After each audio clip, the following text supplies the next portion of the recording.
Assalamu alaikum everyone. My name is Huzaifa Jameel and I wholeheartedly welcome you to this video lecture. I'm the instructor of financial reporting at Nearpeer और इस video lecture की series के अंदर इंशाल्लाह ताला हम लोग practice करने जा रहे हैं लेटेस्ट अवेलेबल कैप्लन किट के फाइनल अकाउंट्स के क्वेश्चन यानी कि सेपरेट एंटिटी की फाइनेंशियल स्टेटमेंट्स प्रिपरेशन के जो क्वेश्चंस होते हैं there is a high chance कि 20 मार्क्स का एक कंप्लीट सीआर आपको अपने फाइनेंशियल रिपोर्टिंग के एग्जाम में यहाँ से आए। तो हल्का सा मैं अपना इंट्रोडक्शन देता चलूं कि I am an ACCS first top affiliate and a 2 times global distinction holder, once in financial accounting and once in financial reporting. और right now I am working full time at a multinational company in Saudi Arabia, उनके regional headquarters में I am the financial reporting lead over there.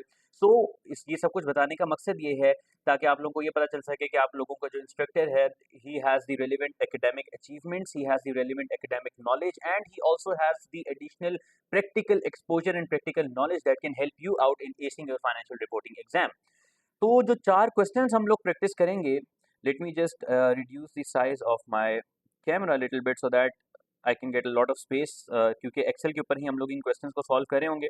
I would really recommend and suggest कि इस video series के अंदर मैं आप लोगों को ये बात बता दूं, जब मजे की बात ये है कि हम एक क्वेश्चन को कंप्लीटली गो थ्रू करेंगे, उस क्वेश्चन को अच्छी तरीके से पढ़ेंगे और स्टेप बाय स्टेप मैं आप लोगों के साथ क्वेश्चन को सॉल्व करूंगा as if I was sitting in the exam.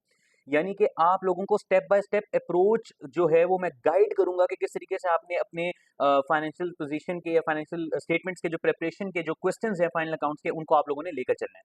आप लोग जानते हैं कि फाइनल अकाउंट्स के जो टॉपिक है ये इसका अपना कोई नॉलेज नहीं है।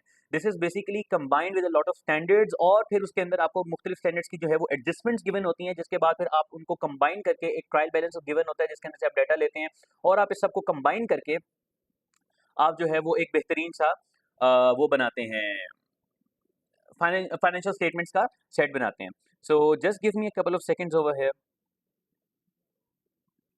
Okay, perfect.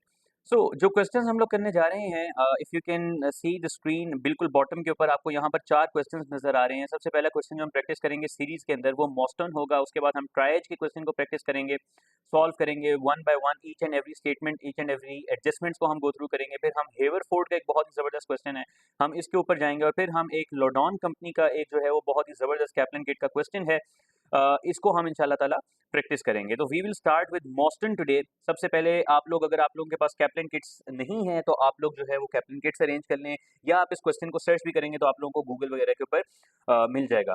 तो आप लोगों की स्क्रीन्स के जो लेफ्ट साइड का जो हिस्सा है, पोर्शन है, उसके ऊपर आप लोगों को क्वेश्चन दिखाई दे रहा है और यहाँ पर ये पूरा मैंने क्वेश्चन स्क्रीनशॉट उसका पेस्ट किया हुआ है और ये वाला जो एरिया है, राइट साइड का जो एरिया है, यहाँ पर हम इंशाल्लाह अपने क्वेश्चन को सॉल्व करेंगे one by one. Each and every adjustment की हम एंट्रीज देखेंगे, ईच एंड एवरी एडजस्टमेंट को हम पढ़ेंगे और ईच एंड एवरी एडजस्टमेंट के अंदर जो स्टैंडर्ड अप्लाई हो रहा है, उसका जो कॉन्सेप्ट अप्लाई हो रहा है, मैं आप लोगों को उसके बारे में भी ब्रीफली ओवरव्यू दूंगा।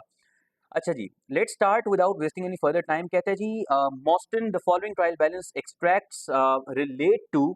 अच्छा जी, it is not a complete trial balance, यानी कि इसके अंदर कुछ चीजें मिसिंग है। Relate to Moston as at 30th June 20x5। तो बेसिकली यहाँ पर हमारे पास जो हमारा ईयर एंड है वो हमें यहाँ पर मिल गया कि ये 30th जून 20x5 इसका जो है वो ईयर एंड है। अच्छा जी, उसके बाद हमें कुछ यहाँ पर चीज़ें गिवन हैं, कुछ हमारे पास लाइन आइटम्स हैं, जैसे कि हमारे पास रेवेन्यू है, हमारे पास कॉस्ट ऑफ सेल है, हमारे पास रिसर्च एंड डेवलपमेंट कॉस्ट्स है, जिसके बारे में उसने कहा है कि नोट 1 के अंदर कुछ आप लोगों को इंपॉर्टेंट इन्फॉर्मेशन मिल जाएगी। उसके बाद हमारे पास डिस्ट्रीब्यूशन कॉस्ट्स हैं, हमारे पास एडमिनिस्ट्रेटिव एक्सपेंसेस हैं, जिसके बारे में उसने कहा है कि नोट 3 के अंदर आपको कुछ इन्फॉर्मेशन मिल जाएगी। Loan note, interest and dividends paid आ रहे हैं, जिसके बारे में उसने कहा है कि नोट 3 एंड नोट 5 के अंदर हमें इसके बारे में इन्फॉर्मेशन मिलेगी। इन्वेस्टमेंट इनकम है कुछ हमारे पास, इक्विटी शेयर्स हैं जो कि नोट 5 में गिवन है।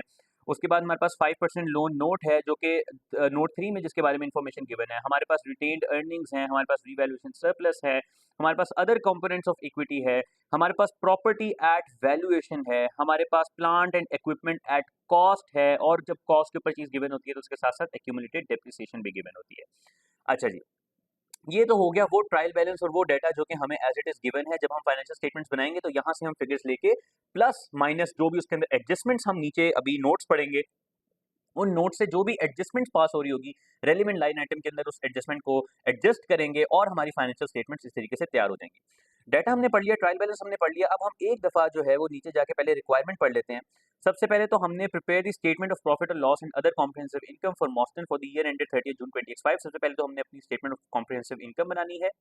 उसके बाद वो कहता है जी prepare the statement of changes in equity for Morson for the year ended 30 June 2025। हमने statement of changes in equity भी बनानी है और उसके साथ साथ हमने स्टेटमेंट ऑफ कैश फ्लोज भी यहाँ पर एक्सट्रैक्ट्स उसके बनाने हैं in respect of the cash flows from investing and financing activities. यानी कि जो एडजस्टमेंट्स गिवन है इन एडजस्टमेंट्स में से जो सी एडजस्टमेंट में भी कैश फ्लो का हिस्सा होगा, cash flow from investing and कहाँ क्या उसने बताया है, cash flow from investing and financing activities यानी कि ऑपरेटिंग नहीं। इन एडजस्टमेंट्स में से जो भी हिस्सा कैश फ्लोज में जाएगा वो हम उसके भी एक्सट्रैक्ट्स उसको प्रिपेयर करके देंगे। ठीक है जी, तो अब हम पहली एडजस्टमेंट पढ़ते हैं, उसकी कैलकुलेशन करते हैं और फिर हम डिसाइड करते हैं कि हमने उसकी क्या पोस्टिंग करनी है, कैसे करनी है।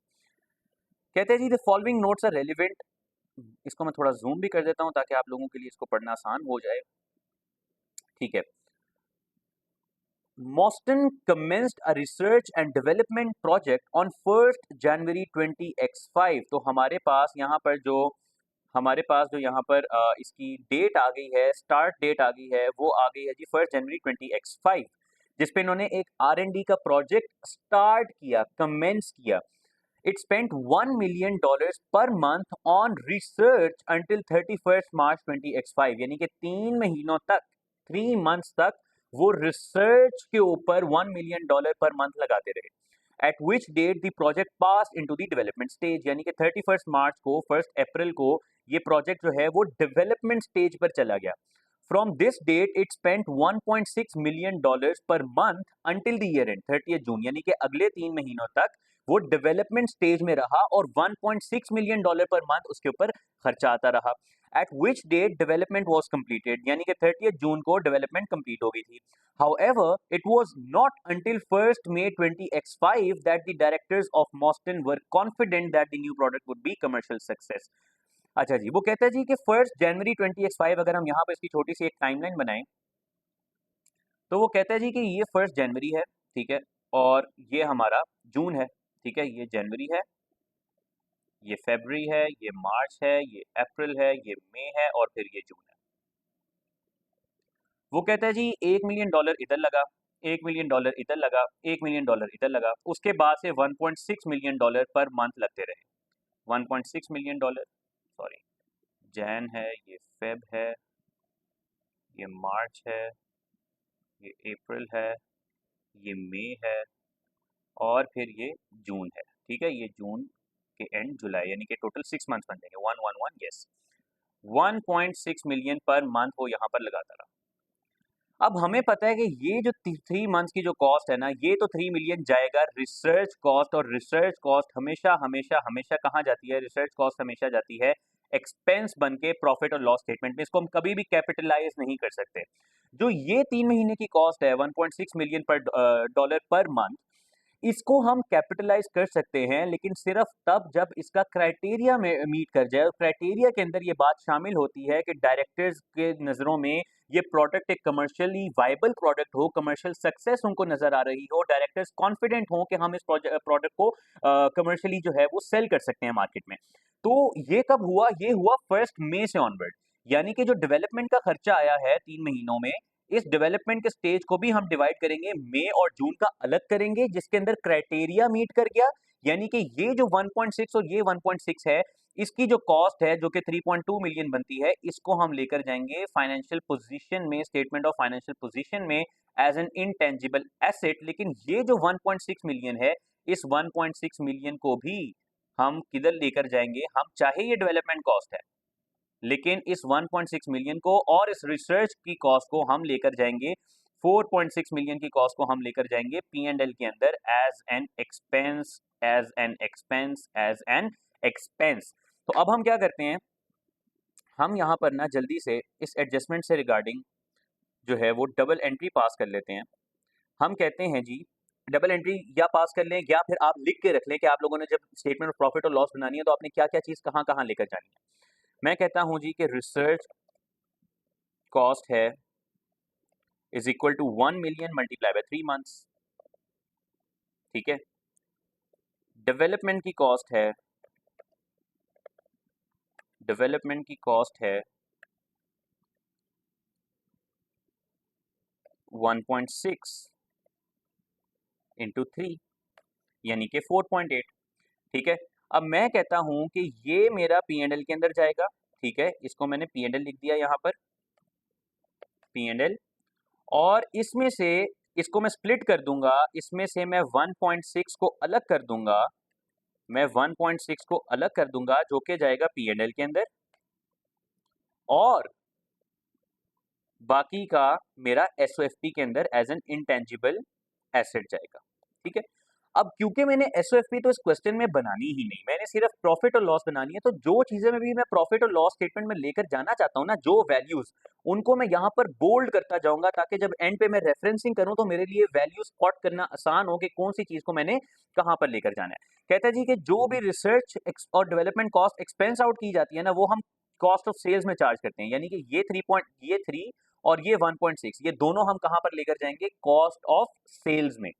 ठीक है जी, ये होगी जी हमारी पहली एडजस्टमेंट। इसके रिगार्डिंग हम जो भी काम था वो हमने कर लिया।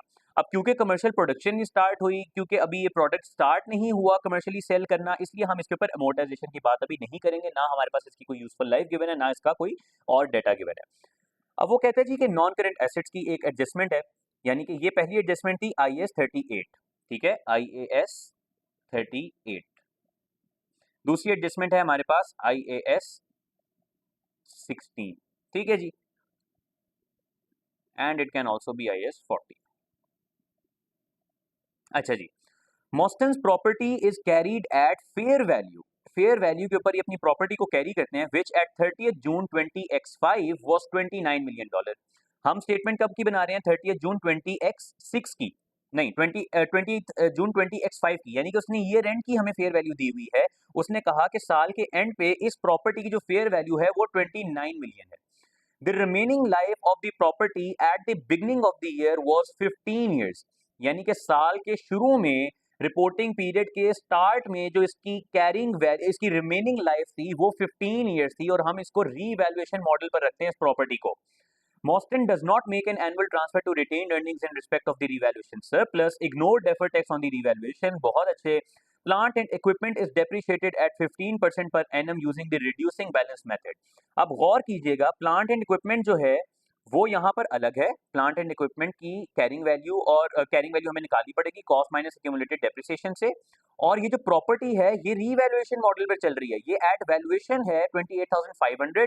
हम इसकी डेप्रिसिएशन निकालकर पहले इसकी कैरिंग वैल्यू निकालेंगे एडजस्टेड, उसके बाद हम इसका रीवैल्यूएशन गेन निकालेंगे। उस डेप्रिसिएशन को भी हम P&L के अंदर लेकर जाएंगे, और जो रीवैल्यूएशन गेन है उसको भी हम OCI में लेकर जाएंगे, और जो कि प्लांट एंड इक्विपमेंट के ऊपर एक अलग डेप्रिसिएशन आएगी उसको भी हम P&L के अंदर लेकर जाएंगे। यानी कि इस एडजस्टमेंट से हमारी 3 वैल्यूज निकल कर आएंगी जो कि फिर हमें अपने क्वेश्चन में हेल्प आउट करेंगी। तो मैं क्या करता हूं, मैं यहां पर आप लोगों की आसानी के लिए मैं यहाँ पर लिखता हूँ जी कि ये हमारी एडजस्टमेंट नंबर 1 है। ठीक है जी, अच्छा इसको ना मैं कंप्लीट स्केच को अगर मैं थोड़ा छोटा करके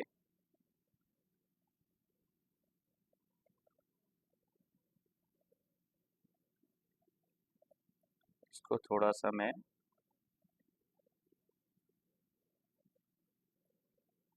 अच्छा ये यहाँ पे नहीं होगा, इसको मैं यहाँ से ऊपर ले जाता हूँ। ठीक है,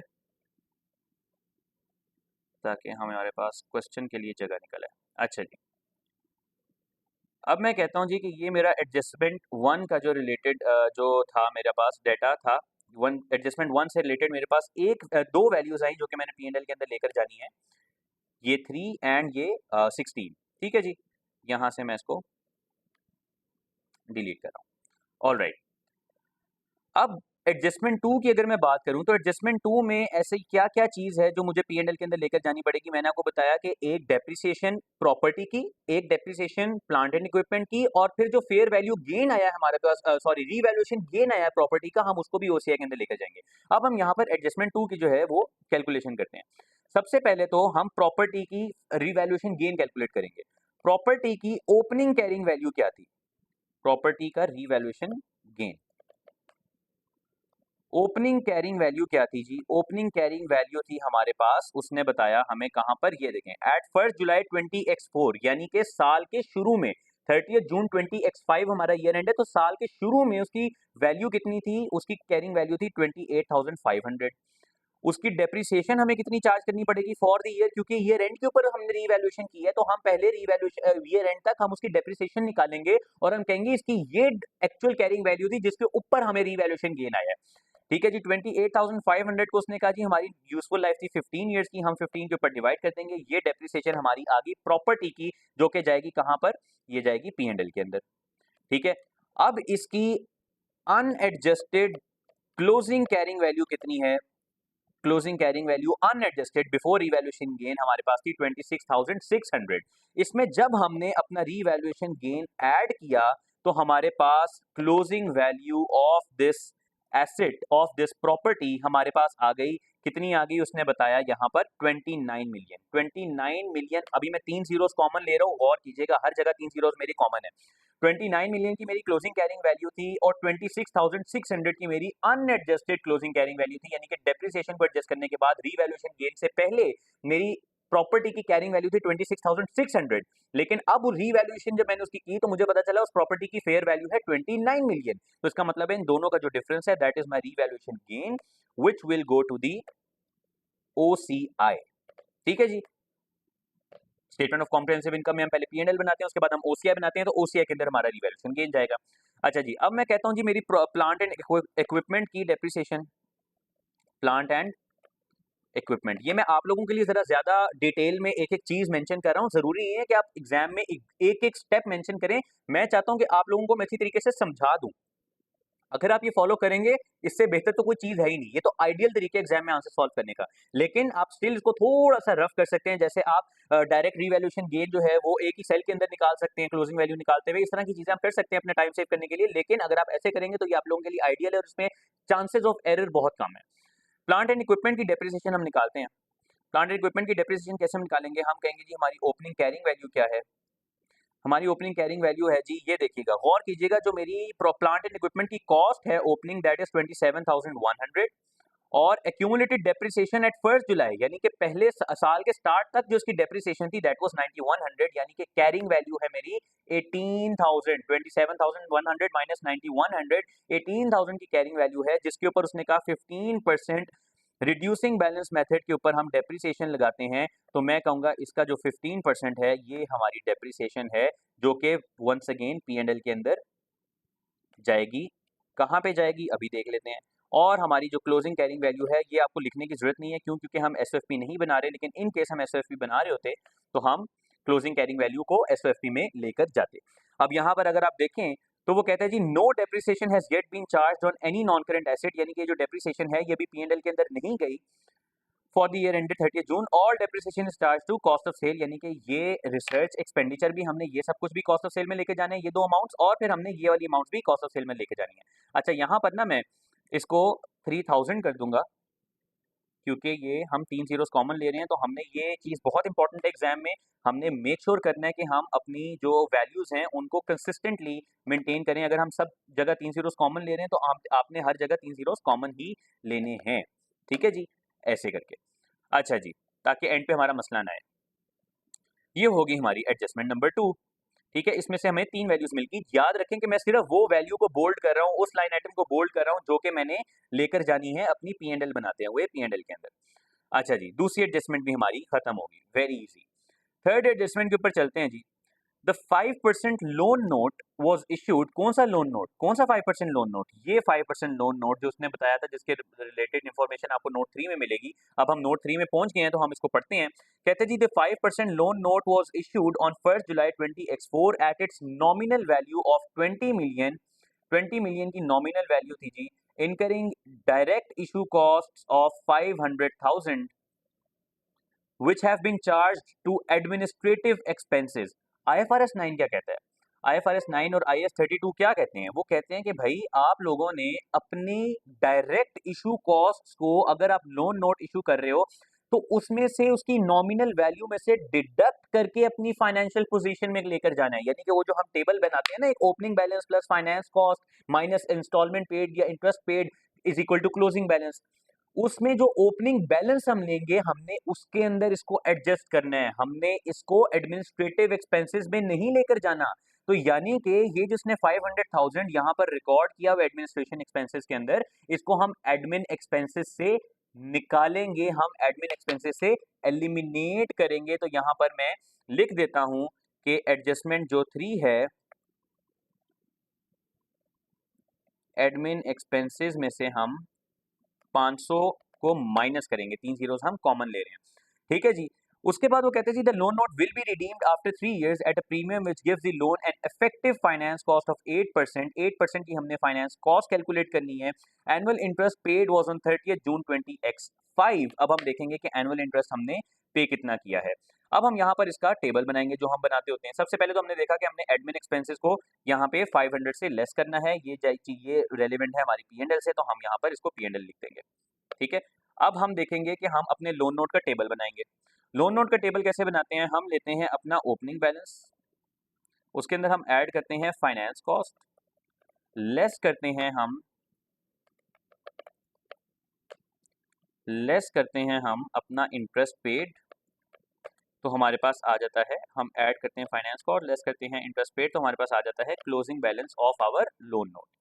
अब ओपनिंग बैलेंस 20 मिलियन नहीं, मैं इसमें से 500 माइनस करूंगा। क्यों? क्योंकि मुझे 20 मिलियन का लोन नोट, 20 मिलियन का लोन नोट इशू करने पे मुझे 20 मिलियन मिला और मेरे पास से डायरेक्ट इशू कॉस्ट गई 500,000 की। तो मुझे नेट मिला कितना, मेरे पास आया कितना मेरी जेब में, 19.5 मिलियन। तो मैं कहूंगा कि 20 मिलियन माइनस 500,000 मेरा ओपनिंग बैलेंस है, जिसके ऊपर मैं अपनी लगाऊंगा फाइनेंस कॉस्ट। इफेक्टिव रेट के ऊपर फाइनेंस कॉस्ट हमेशा कैसे कैलकुलेट होती है, opening balance multiplied by effective rate. मैं यहाँ पर 8% का मेरा इफेक्टिव रेट है, मैं ये लगा दूंगा, तो ये मेरी फाइनेंस कॉस्ट है जो कि जाएगी P&L के अंदर। तो मैं यहाँ पर इसको लिख लेता हूँ, ठीक है जी।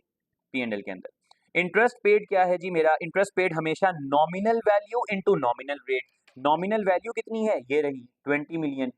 नॉमिनल रेट कितना है, ये रहा 5%। तो 20,000 मल्टीप्लाइड बाय 5%, ये है मेरा इंटरेस्ट पेड। लेकिन मैं इसके साथ यहाँ पर माइनस लगा दूंगा क्योंकि इंटरेस्ट पेड मुझे लेस करना होता है। और क्लोजिंग बैलेंस में मैं इन तीनों को सम कर दूंगा, तो ये मेरा क्लोजिंग बैलेंस है जो मैं लेकर जाता एसओएफपी में अगर मैं बनाता। लेकिन अभी के लिए मुझे स्टेटमेंट ऑफ कैश फ्लोज के लिए ये चाहिए, एसओसीएफ, ठीक है,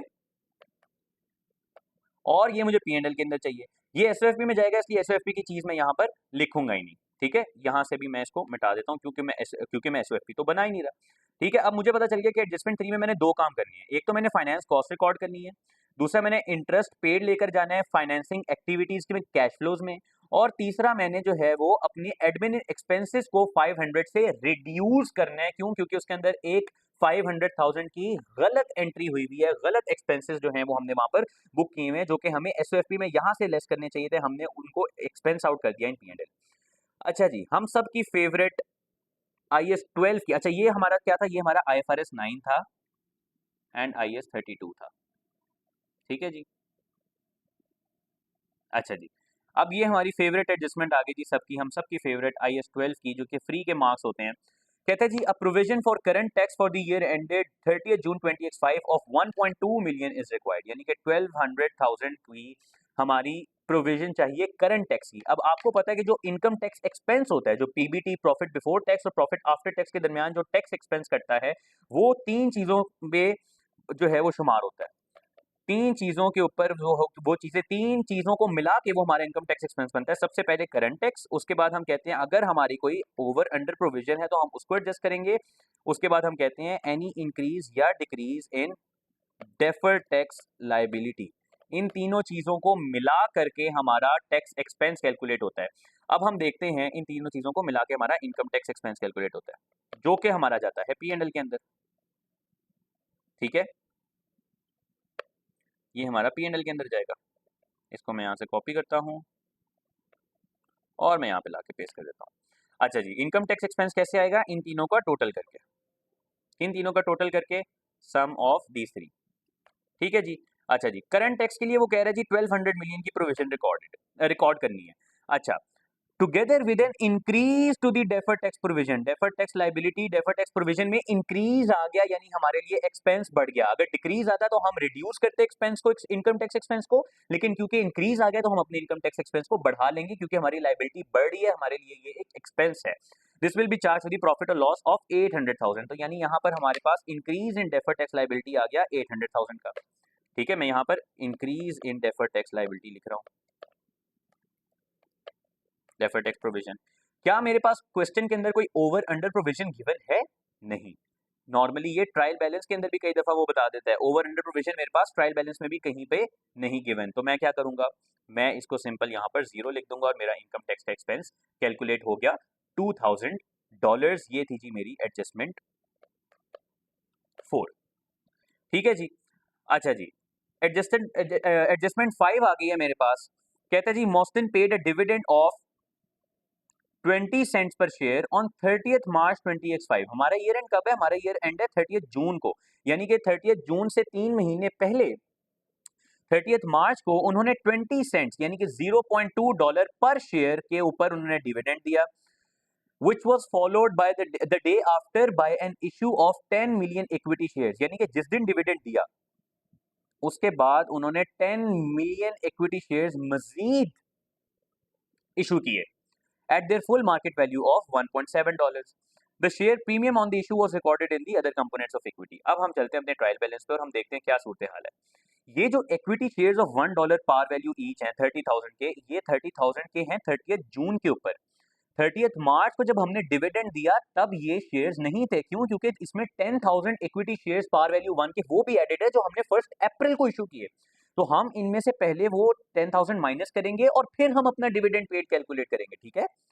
अच्छा जी, और वो कहता है जी कि अदर कंपोनेंट्स ऑफ इक्विटी, ये जो 9300 है इसके अंदर हमारा वो शेयर प्रीमियम पड़ा हुआ है। तो ठीक है, पड़ा रहे, वो तो बिल्कुल ठीक पड़ा हुआ है। अब हम यहाँ पर अपनी स्टेटमेंट ऑफ प्रॉफिट और लॉस यहाँ पर हम प्रिपेयर करेंगे, उसके बाद हम statement of changes in equity भी प्रिपेयर करेंगे। तो यहाँ पे मैं अपनी बनाना शुरू करूंगा स्टेटमेंट ऑफ प्रॉफिट और लॉस। बल्कि अगर मैं अपनी एडजस्टमेंट्स को उठा के, उप्स, बल्कि मैंने एडजस्टमेंट 5 का तो कुछ कैलकुलेट ही नहीं किया, सॉरी। एडजस्टमेंट 5 पे पहले हम जाएंगे और हम यहाँ पर कैलकुलेशन करेंगे। एडजस्टमेंट 5 हम कहेंगे जी कि ओपनिंग शेयर कैपिटल या शेयर्स कितने थे, ओपनिंग शेयर्स कितने थे, क्लोजिंग शेयर्स कितने थे, न्यू शेयर्स कितने इशू हुए 10,000, क्लोजिंग शेयर्स कितने हैं 30,000। 30,000 क्लोजिंग शेयर्स हैं, 10,000 नए शेयर्स इशू हुए हैं। इसका मतलब है कि पहले 20,000 शेयर्स थे, राइट? क्योंकि $1 का शेयर है इसलिए मैं ओपनिंग शेयर और शेयर कैपिटल की सेम वैल्यू ले रहा हूँ। इसका मतलब ये हुआ कि हमारे पास जो शेयर्स पहले थे वो कितने थे 20,000। तो हम डिविडेंड किस पे कर रहे होंगे, डिविडेंड पेड कितना होगा, डिविडेंड पेड जो कि जाता है SOCIE में, statement of changes in equity में, वो हमने कितना पे किया होगा, हमने 20,000 के ऊपर $0.2 के हिसाब से डिविडेंड पे किया होगा जो कि है $4,000। ठीक है जी, ये है हमारी एडजस्टमेंट 5। अब मैं क्या करूंगा, मैं इन एडजस्टमेंट्स को उठाऊंगा यहाँ से और मैं इन एडजस्टमेंट्स को जो है वो कहूंगा कि यार तुम जो है ना वो थोड़ा सा साइड पे हो जाओ, मुझे यहाँ पे अपने स्टूडेंट्स के लिए स्टेटमेंट ऑफ प्रॉफिट और लॉस बनानी है। मैं इसको जो है ना वो एडजस्टमेंट्स को यहाँ ले जाता हूँ। ठीक है। अच्छा जी, याद रहे कि एग्जाम में आप लोगों को कोई बहुत ज़्यादा सफाई के साथ काम करने की ज़रूरत नहीं है। आप लोगों ने अपना टाइम लिमिट अपनी जेहन में रखनी है और उसके साथ काम करना है, लेकिन एटलीस्ट ऐसे होना चाहिए कि एग्जामिनर को समझ आ जाए। ठीक है जी। अच्छा जी, यहाँ पर अब हम अपनी स्टेटमेंट ऑफ कॉम्प्रिहेंसिव इनकम बनाना शुरू करेंगे। स्टेटमेंट ऑफ कॉम्प्रिहेंसिव इनकम हम कैसे बनाते हैं, हम कहते हैं जी मॉस्टन को स्टेटमेंट ऑफ कॉम्प्रिहेंसिव इनकम हम कहेंगे जी फॉर द ईयर एंडेड। अब वो क्योंकि मैंने यहाँ पर बोल्ड की हुई थी चीज़ें तो वो बोल्ड ही हो रहा है, इसको हम हटा भी सकते हैं, कोई मसला नहीं है। For the year ended 30 June 20x5। और यहाँ पर ज़रूर मेंशन करना है कि 3 जीरोस कॉमन है। ठीक है। सबसे पहले हमारे पास आएगा जी रेवेन्यू, उसके बाद हम माइनस करते हैं अपनी कॉस्ट ऑफ सेल्स, तो हमारे पास आ जाता है ग्रॉस प्रॉफिट। ठीक है। ग्रॉस प्रॉफिट में से हम लेस करते हैं अपने एडमिनिस्ट्रेशन एक्सपेंसेस, एडमिनिस्ट्रेटिव एक्सपेंसेस। उसके बाद हमारे पास ये देखें डिस्ट्रीब्यूशन कॉस्ट्स हैं। ठीक है, डिस्ट्रीब्यूशन कॉस्ट्स हैं। ये जो रिसर्च एंड डेवलपमेंट कॉस्ट थी ये हम कॉस्ट ऑफ सेल में लेकर जाएंगे, क्योंकि उसने कहा था कि expense research and development cost should be charge to cost of sales, और जो बाकी का डेवलपमेंट एक्सपेंडिचर है जो हमने कैपिटलाइज करना है वो हम स्टेटमेंट ऑफ फाइनेंशियल पोजीशन में लेके जाएंगे। अच्छा जी, उसके बाद हमारे पास क्या आएगा, हमारे पास आ जाएगा पीबीआईटी, ठीक है, यानी कि profit before interest and tax. फिर आ जाएगी हमारे पास फाइनेंस कॉस्ट, ठीक है, उसके बाद आ जाएगा हमारे पास पीबीटी। अच्छा आप चेक करें खुद ही सेल्स, सही वाले सेल्स जो है ना वो बोल्ड हुए हैं। उसके बाद आ जाएगा हमारे पास इनकम टैक्स एक्सपेंस, जिसके बाद आ जाएगा हमारा पैट, ठीक है, पैट के बाद हम कहेंगे हमारी अदर कॉम्प्रिहेंसिव इनकम, ये तो था हमारा P&L, ठीक है, अदर कॉम्प्रिहेंसिव इनकम में हम कहेंगे रीवैल्यूएशन गेन आ गया भाई। उसके बाद हम कह देंगे हमारी टोटल कॉम्प्रिहेंसिव इनकम, जो कि फिर जाएगी हमारी statement of changes in equity में, ठीक है जी, ये है हमारा प्रॉफिट और लॉस।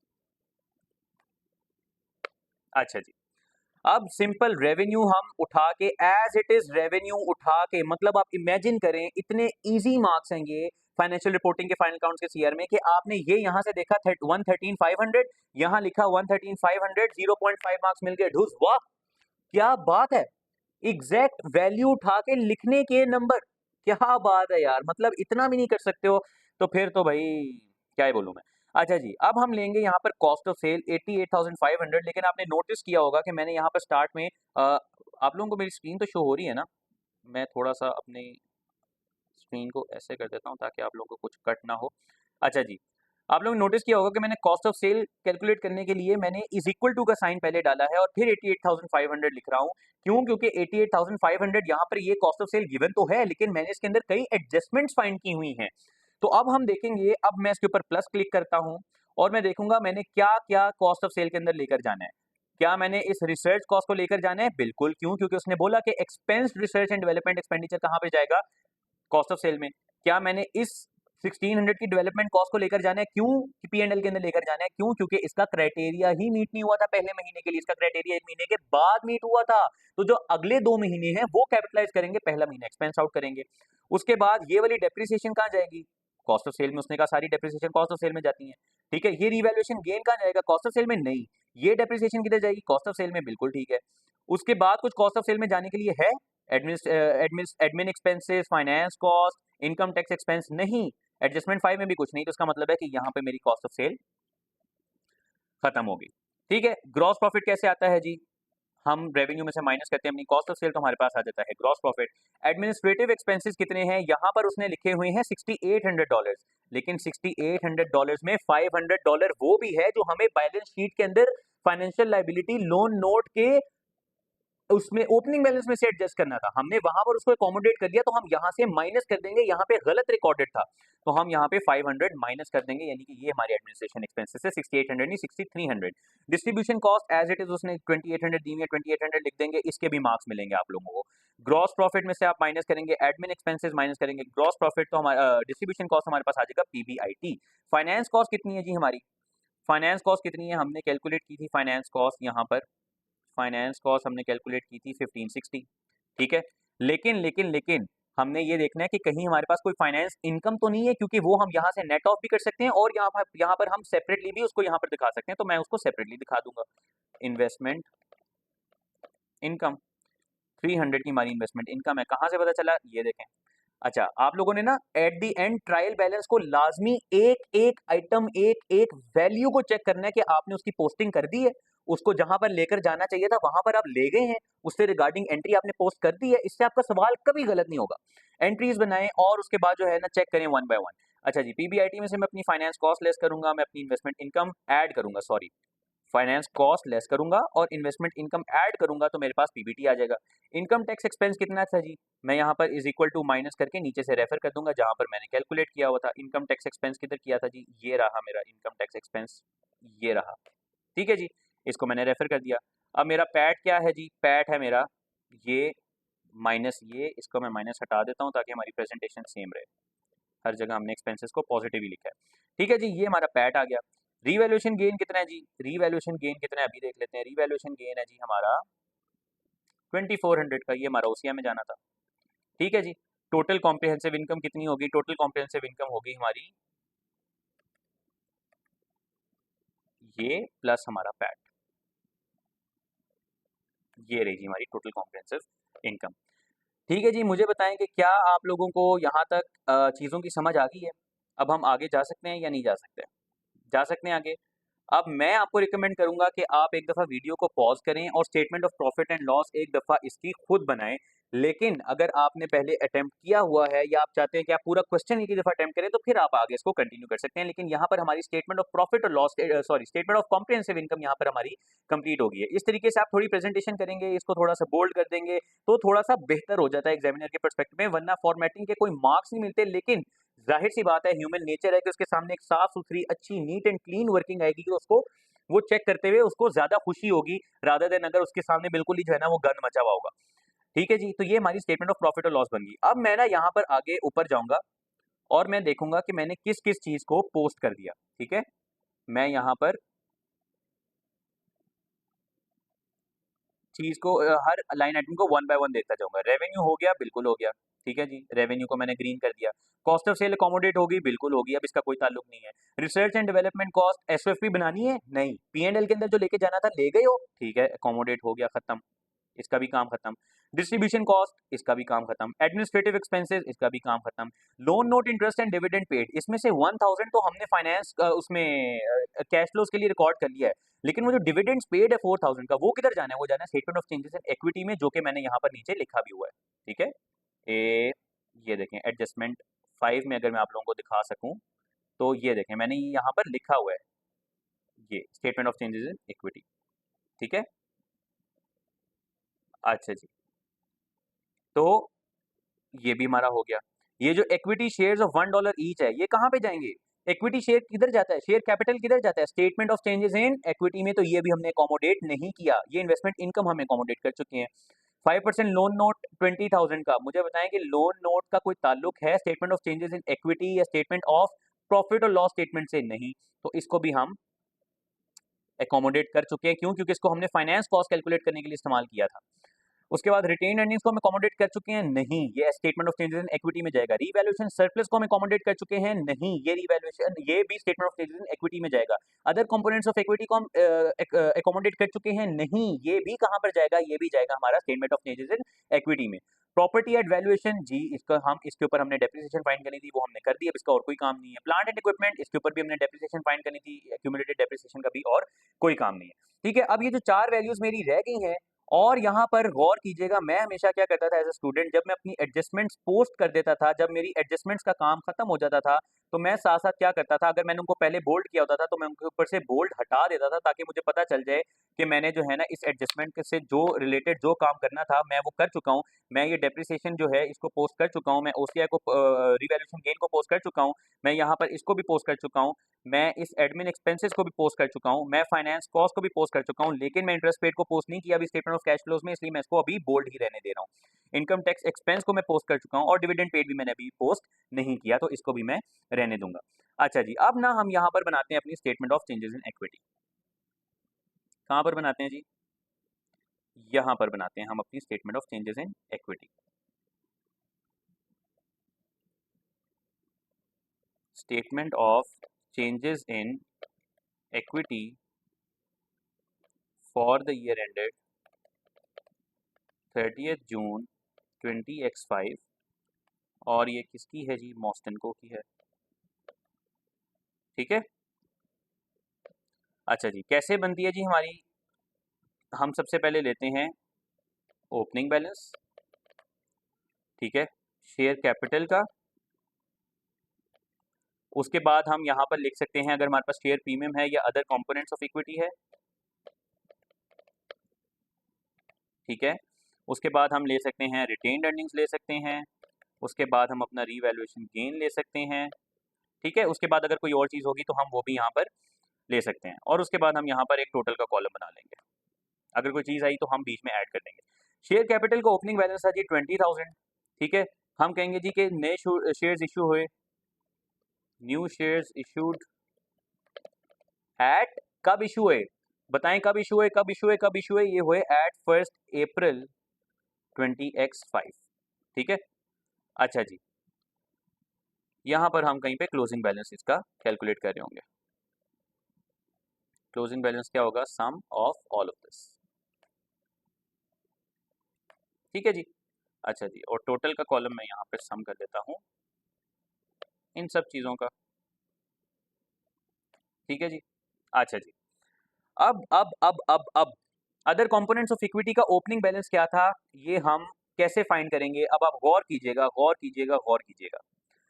यहाँ पर उसने बताया कि हमने जो नए शेयर्स इशू किए 10 मिलियन, वो हमने शेयर किए एट द प्राइस ऑफ 1.7, जिसमें से $1 की वैल्यू के मुताबिक 10 मिलियन शेयर्स की वैल्यू जाएगी शेयर कैपिटल में, और जो प्रीमियम होगा वो गया होगा अदर कंपोनेंट्स ऑफ इक्विटी में। जब वो अदर कंपोनेंट्स ऑफ इक्विटी में गया होगा तो हमारा अदर कंपोनेंट्स ऑफ इक्विटी का बैलेंस एट 30 जून 20x5 हमारा हो गया होगा 9300। तो यानी कि ये 9300 क्लोजिंग बैलेंस है। हमें ओपनिंग बैलेंस यहाँ पर फाइंड करना पड़ेगा, रिवर्स कैलकुलेशन करेंगे। जैसे क्लोजिंग बैलेंस हमें पता है कि क्लोजिंग बैलेंस इसका 30,000 है, ठीक है। ओपनिंग बैलेंस हमें रिवर्स कैलकुलेशन करके फाइंड करना होगा। न्यू शेयर्स हमने इशू किए 10,000 मल्टीप्लाई बाय 1.7 नहीं, 1 की पार वैल्यू थी, तो इसका मतलब है कि ओपनिंग बैलेंस मेरा कितना होगा, 30,000 माइनस 10,000। ठीक है। इसी तरीके से मैं अदर कंपोनेंट्स ऑफ इक्विटी के अंदर क्या करूंगा, मैं कहूंगा जी,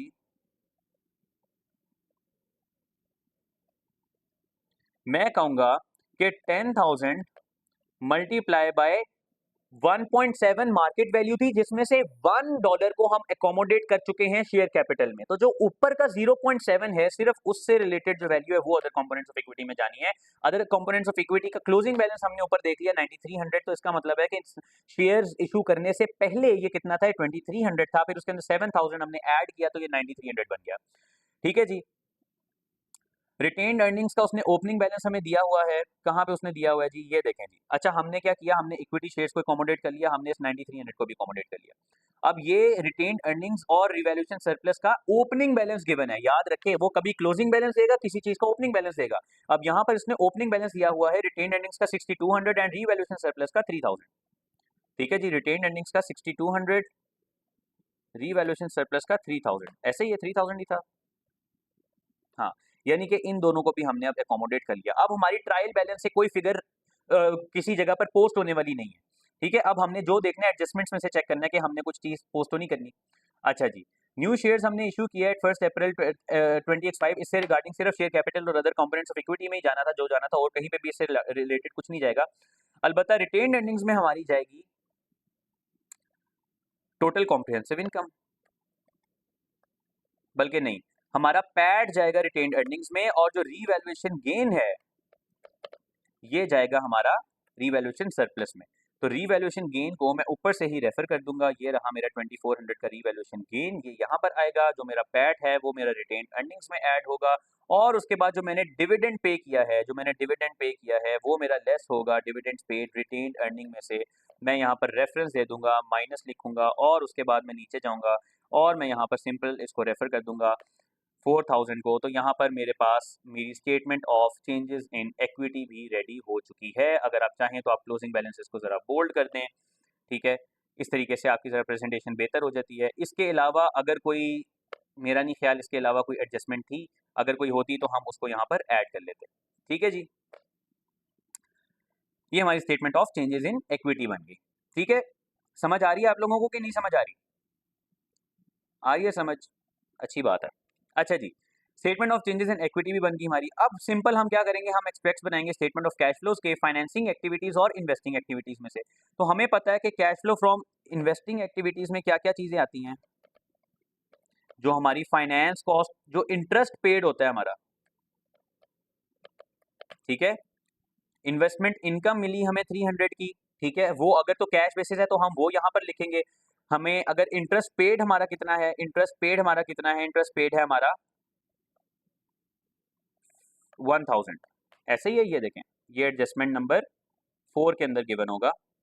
ये देखें, इंटरेस्ट पेड, ये हम कैश फ्लो में ले गए तो इसके ऊपर से मैं बोल्ड हटा दूंगा। ठीक है, ये भी हम एसओसीआई में ले गए तो इसके ऊपर से भी मैं बोल्ड हटा दूंगा। ठीक है, अब मेरी सारी एडजस्टमेंट्स भी पोस्टेड हैं, मेरी सारी वैल्यूज भी पोस्टेड हैं ट्रायल बैलेंस में से। और cash flow from investing activities में तो या ये आएगा, या अगर इन्वेस्टमेंट इनकम अगर कैश बेसिस पे है तो हम वो भी यहाँ पर लिख देंगे। अच्छा, अगर आप कभी एग्जाम में कंफ्यूज हो जाए ना कि यार ये कैश बेसिस पे है या नहीं है, क्या मुझे लिखना चाहिए या नहीं लिखना चाहिए, तो आप पहले तो देखें कि क्या उसने कोई नोट दिया आपको। उसने नोट कोई नहीं दिया ना इन्वेस्टमेंट इनकम से रिलेटेड, लेकिन उसने इन्वेस्टमेंट इनकम 300 लिखी भी है। तो अब ये आपके ऊपर डिपेंड करता है कि आप इसको कैश फ्लो में लिखना चाहते हैं या नहीं लिखना चाहते। अगर आप लिखना चाहते हैं तो आप लिख के साथ यहाँ पर आप छोटा सा लिख सकते हैं कि assuming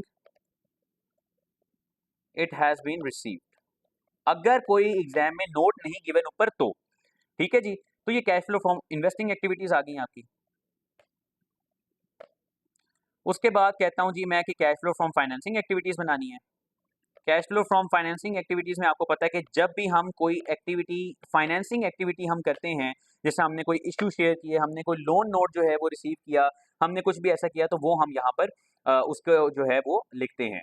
loan note was issued at its nominal value of 20 million, तो हम कहेंगे डायरेक्ट इशू कॉस्ट 500,000 की थी, तो जो लोन नोट हमें मिला, लोन नोट से जो हमें पैसे मिले दैट इज 19,500, 20,000 माइनस 500। ठीक है, उसके बाद हमने क्या किया, हमने शेयर्स इशू किए, शेयर्स इशू किए, उससे हमें कैश कितना आया 1.7 के रेट पे हमने 10,000 शेयर्स इशू किए, टेकिंग 3 zeros कॉमन, तो 17,000। तो हम कहेंगे कि इन दोनों का हम टोटल करते हैं तो ये हमारी फाइनेंसिंग। अच्छा जी, हमने डिविडेंड्स भी तो पे किए, डिविडेंड्स नहीं पे किए हमने, डिविडेंड्स पेड यहाँ पर फाइनेंसिंग एक्टिविटीज में से माइनस होते हैं।